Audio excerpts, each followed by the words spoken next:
Hank the Cowdog, It's a Dog's Life. Written and narrated by John R. Erickson, illustrated by Gerald L. Holmes. Chapter 2, The Thick Plot Tends.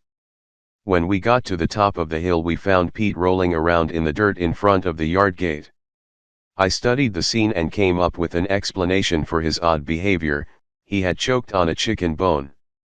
I couldn't think of anyone who deserved it more than Pete, and yet there's a heart beating inside this massive body of mine, and every now and then it can be touched by tragedy. I kind of hated to be there, watching Pete in his last moments of life. Drover went up to him. Pete was on his back, kicking all four paws in the air and rolling his eyes. "What's wrong, Pete?" He quit twitching and looked up at Drover. "The end of the world is coming. I can feel it." Drover glanced at me. "Did you hear that?"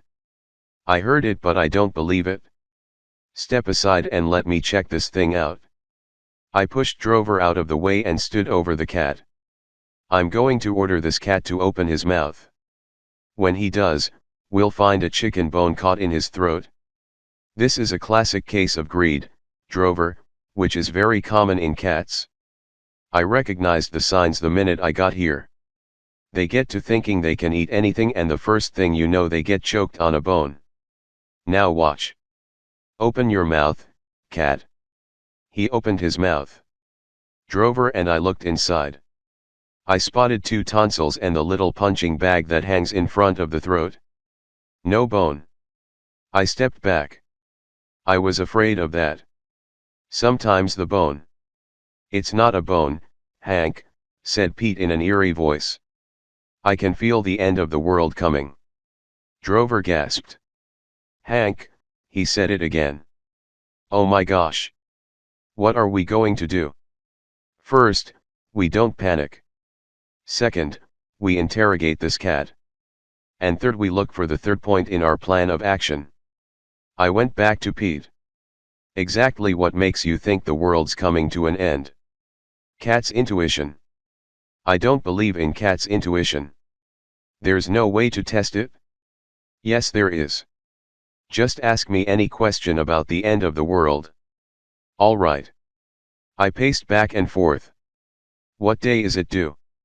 "Tomorrow." "What time of day?" 3 o'clock.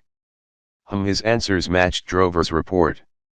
When you get the same answers from 2 different sources, you have to take it seriously.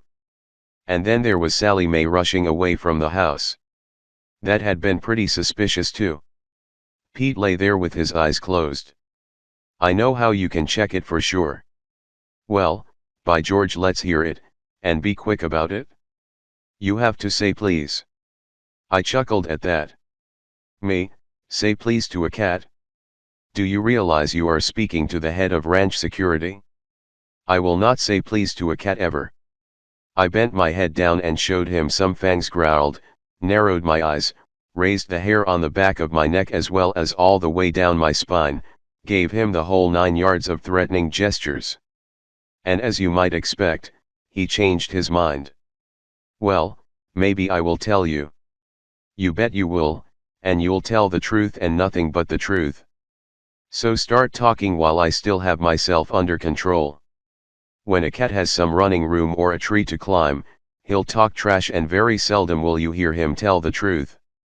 But put one flat on his back on the ground, stand over him with some deadly fangs, and fellers, you can make a Christian out of any cat. I guarantee it." Well, we finally got the truth out of him. I don't know why he didn't tell the truth in the first place. It would have been so much simpler and easier for all of us, but cats are just that way. They seem to get a kick out of being deceitful. It's just part of their nature. Under severe questioning, Pete finally confessed about where he'd learned that the world was coming to an end. Just as I had suspected, it had nothing to do with so-called cat's intuition.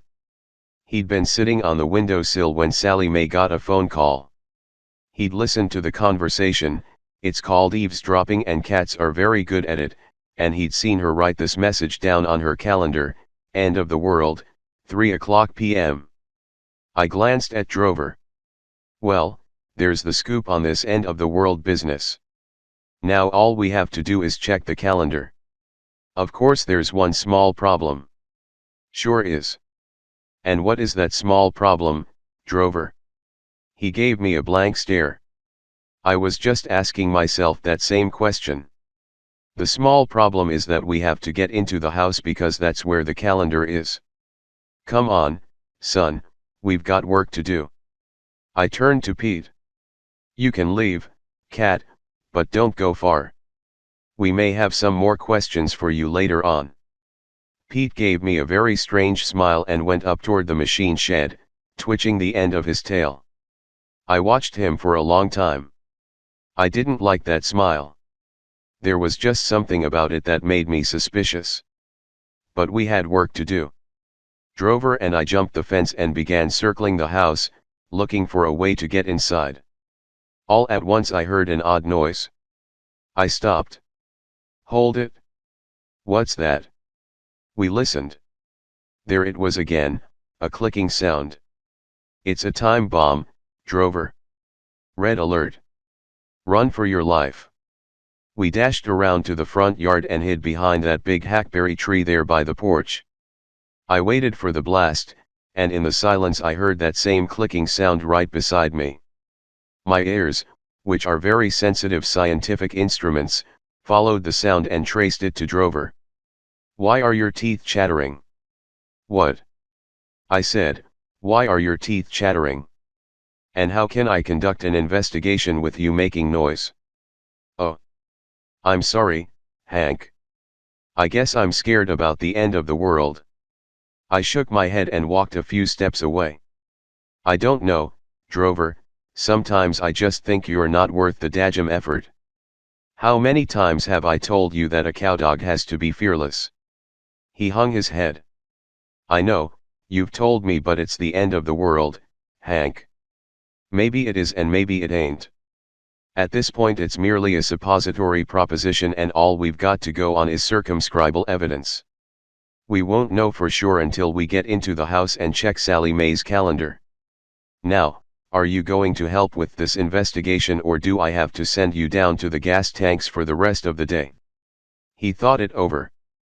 I guess I'll go down to the gas tanks. Oh no you won't.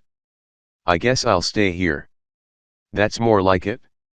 Drover, always remember this, it ain't the size of the dog in the fight that matters, it's the size of the fog in the dog. That's what life is all about. He stared at me and then nodded his head. I'd wondered what was it all about. Now listen very carefully.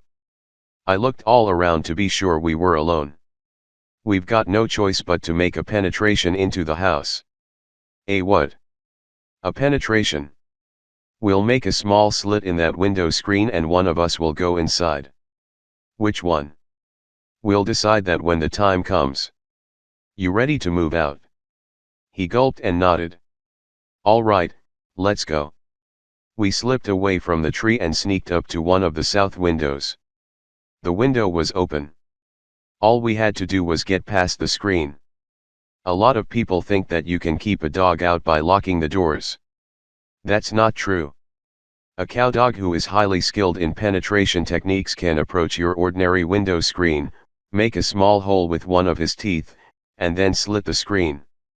I began the procedure, went up on my hind legs, poked one of my large front teeth through the screen, and made a slashing upward motion with my head. The screen fell off and one corner of it hit Drover between the eyes. He yelped. Sorry, Drover, but as you can see the screen was improperly installed. Typical cowboy job. But never mind. There's our open window. We're ready to make the penetration. I'll go inside and you stand guard. If you see anything suspicious, give me the code word, Mayday. You got that? He nodded. Now remember, pay attention, don't go to sleep, and keep your eyes open. The future of the entire world depends on us, Drover. What if we mess up? That gets into the realm of the unthinkable. There's no margin for error. We've never played for bigger stakes. So, until we meet again. I patted him on the shoulder, coiled my legs, and leaped through the window.